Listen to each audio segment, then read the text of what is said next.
Kieran Lee Morris a trouvé la mort lorsqu'il a été éjecté de sa poussette par une voiture. Des hommages déchirants lui ont été rendus par sa famille qui ne parvient pas à se remettre de ce drame. Et pour cause, perdre un enfant peut changer un parent pour toujours. Un conducteur irresponsable qui conduisait dangereusement selon la tante de la victime, Kieran ne devait même pas être de ce monde le jour de sa mort.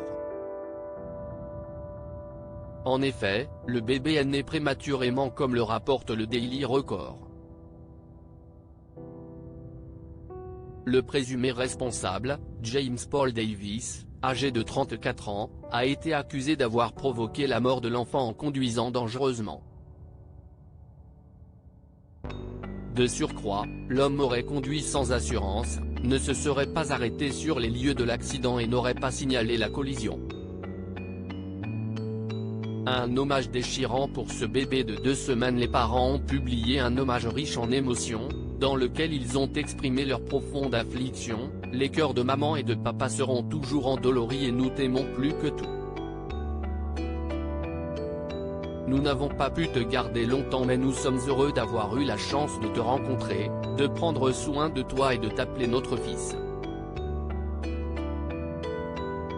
Vole haut dans le ciel, mon ange.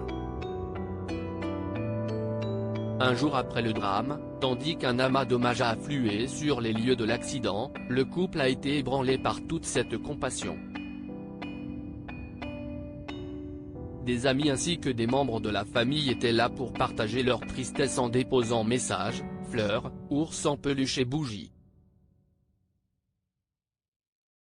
Marc Crozier, sergent d'une unité d'enquête sur les accidents graves a déclaré « Voir la perte de quelqu'un d'aussi jeune est difficile pour nous en tant qu'officiers, mais nous savons que la douleur est encore plus grande pour la famille de Kieran. Nous ferons tout notre possible pour les soutenir tout en essayant de déterminer ce qui s'est passé à la suite de la collision.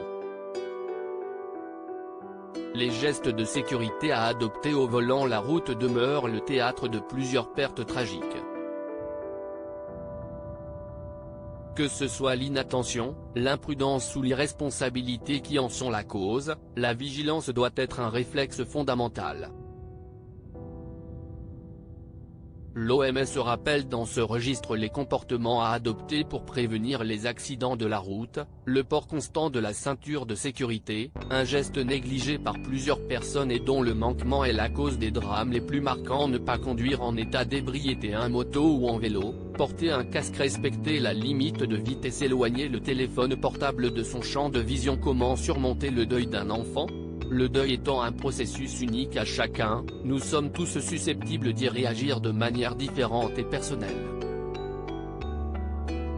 En effet, il n'y a pas de règle immuable comme le démontre un couple qui a passé 16 jours avec le cadavre de leur fille. Pour autant, certaines démarches peuvent accompagner les familles vers la résilience et l'acceptation afin de réussir à aller de l'avant. Parmi elles, le recours à une aide thérapeutique et trouver un réseau de soutien. Tenter de communiquer ses émotions pour se libérer peut également s'avérer salutaire pour évacuer le chagrin douloureux lié à cette perte que le psychothérapeute Christophe Fauré associe à un sentiment d'amputation pour les parents.